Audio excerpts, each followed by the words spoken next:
Evening YouTube.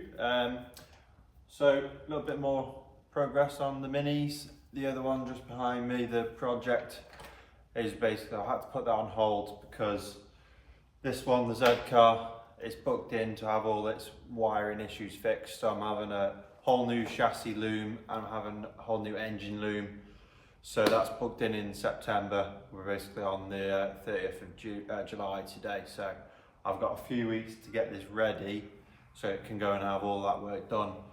Before it goes to get that done, I want to do a few things in preparation for that. So essentially, I'm fitting new fuel pumps and filter assembly because the old one is basically broken. It's gone really noisy and screaming and all sorts of horrible noises. So that's going. New pump and filter assembly going in. It was overheating, so I've got a new aluminium radiator. I'm getting a higher output fan, and I'm running new fuel lines back to front, braided lines with AN fittings whole way throughout the car. So I'm going to have to get some welded onto the fuel tank so the whole system is AN front to back. I'm also going to do the same with the fuel system, so the alloy radiator I bought is going to need AN 16 fittings fitting onto the radiator. All underneath the car is going to be replaced as well, straight up to the engine, so there will be no push fits on the car. It'll be full AN fittings. And then obviously associated with that engine end, I've got a new fuel rail and fuel pressure regulator. And then we've also got the T20 Zcar water pump kit, or water removal pump kit basically. Sorry about that, camera played up. So the water plate kit, it's essentially the Honda K20 engine, which obviously this Zcar's got in it. It's got a big massive assembly for the fuel, for the water pump, sorry. In that is basically the mounts for the alternator, and it's this whole big assembly. I'll show you when I start stripping it off. But essentially, this new design, or T20 designed billet aluminium plate, removes all of that. This then bolts onto the engine, and it's just a flat plate, a new mount for the alternator. And then with that, obviously you need an electric water pump instead of a mechanical water pump. So lots of advantages to that, basically, being that A, it's not a parasitic drag on the engine, so you get slightly more horsepower. That's not really what I'm doing it for. The main reason being that it's much better at cooling, essentially. So when you're stuck in traffic, your engine is only idling and you're not getting a lot of water flow around your water system through your radiator to cool your engine. You know, anybody knows performance car or old cars, you're stuck in traffic on a hot day, they start getting hot. So with electric water pump, that's great because you can basically speed it up or have it built into your ECU. That's running flat out, cooling your system, and the car's stationary. Or on the other side of that, you've been going around on the track day, you pull in, your car's absolutely red hot, you leave that running for a few minutes, still cooling your engine. So that's going to be a great help keeping this cool, essentially. That aided with the aluminium radiator should give ample cooling for this car, really. So I'll show you a few nice little bits we've got to go on the car, and then we'll put it up in the air on the ramp, have a look what needs stripping off. Unfortunately, there's also a little bit of rust as well, so I've got my work cut out for me over the next few weeks, I think. So start with the engine bay. Fuel cell, obviously you got all your suspension, we've got the brake and stuff. Radiator goes here, so I'll just show you the radiator. This was the one that was on it. Oh, come on. This was the one that was on it. Bit of research tells me that I believe it's like a Lupo or a Polo 1.4 thing. So that slotted in, I'll show you where that went. So this is just cheap, mass manufactured thing. And that basically slotted in the front there, and it had like a standard factory fan on it as well. But that wasn't cooling the car adequately. So what I've done, I've got this aluminium one. So that it is a fraction smaller, but That should go in there nicely, and I've mocked it up on a bit of wood basically, and it's going to fit lovely. And then that gives a nice little gap underneath as well for my pump assembly. Just put my radiator up. So this bit, the kit is basically Cytec fuel pump, Bosch filter, and it's all done in that cradle, so -8 in, -6 out. So I'm going to mount that down the bottom there, and then the radiator will sit nicely on top of that. I'll just show you how the radiator is going to sit. Just bear with me.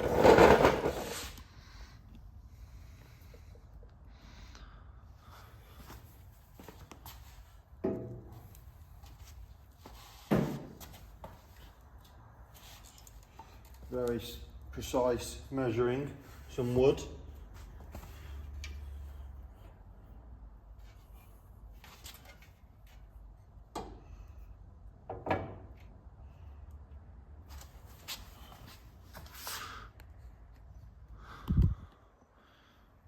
As you can see, that fits nice in there. Won't have any problem with the bonnet shutting, and it fits perfectly within the subframe as well. You can see there that that's. So I've got to basically make a new fan mount, but this has got bosses welded on it, so that's handy. Got tons of room for a fan, and obviously where it's stuck up on those blocks of wood, we'll get the fuel pump assembly in there. So let's put it up in the air and let's have a little look at it.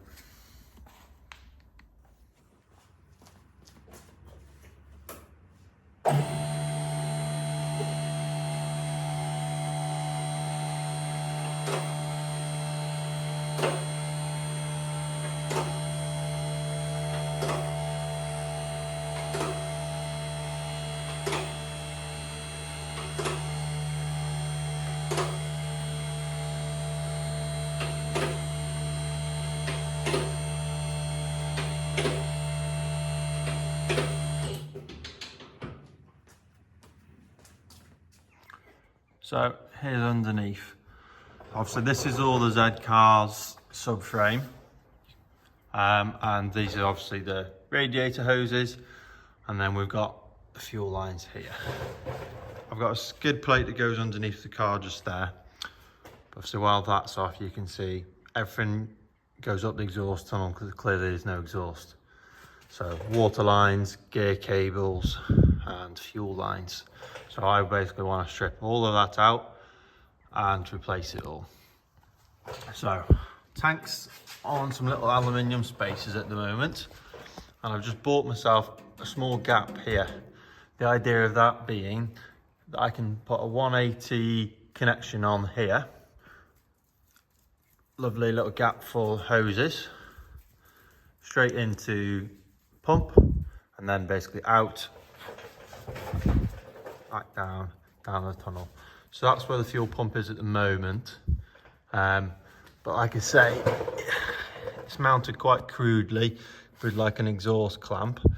Not a lot of rubber on it, and it's gone faulty, but that essentially echoes through the car, through the exhaust tunnel. It's deafening really.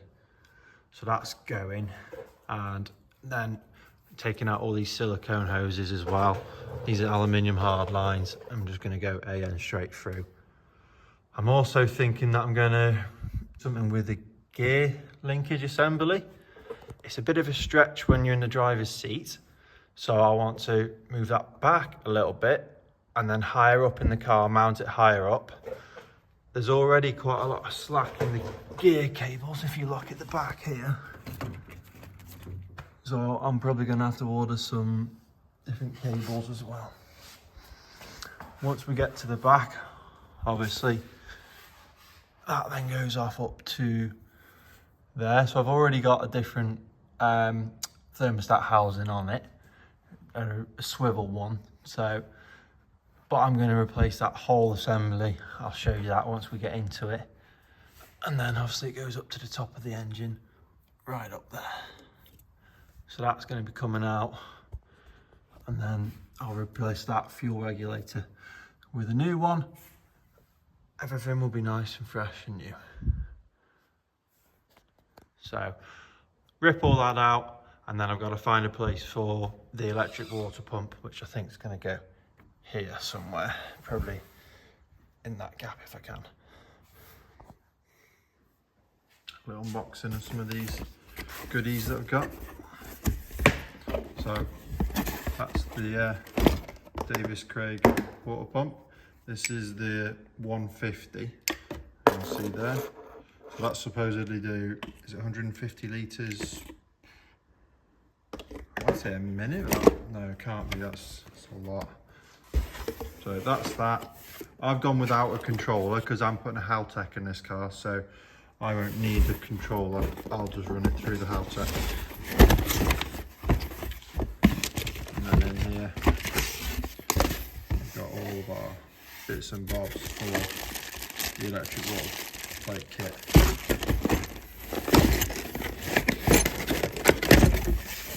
Essentially, that's the goodies.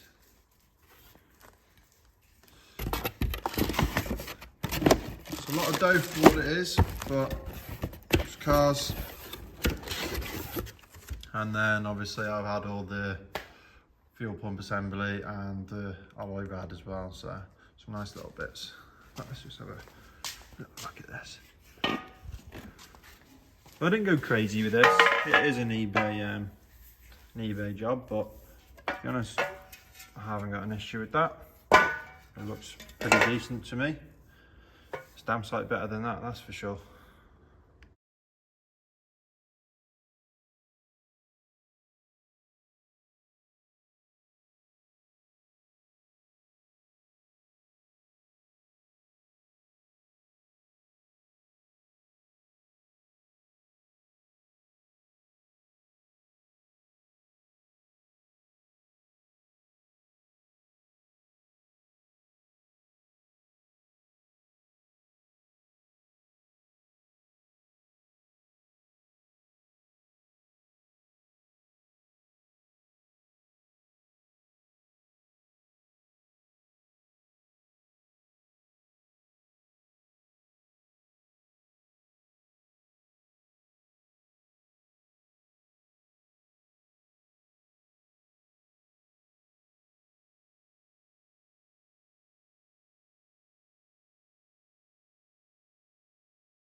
Right, well I got a bit wet and there was a lot more fuel in that tank than I thought there was, and nobody to shout for help, but I managed, so pretty much all stripped down. I need to go in the car and do some of these P-clips and stuff, get rid of the nuts on that and the side.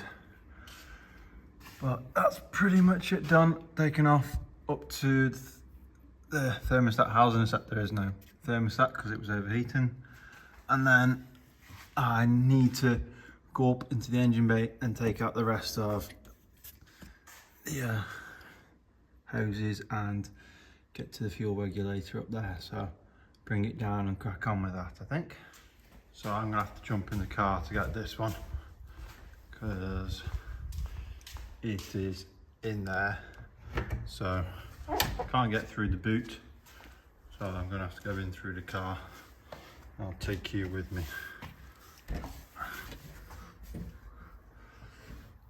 That's the one I need to get to.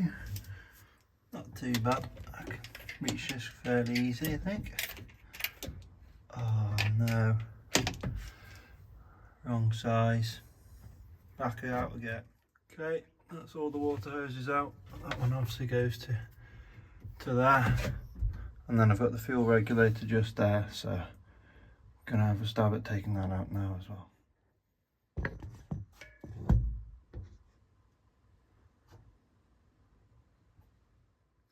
So that's everything ripped out the car now. Just the aluminium hard lines, some of those captive nuts inside the car, but That's pretty much everything out. Got all that mess and all that mess. So time to put some nice new stuff in.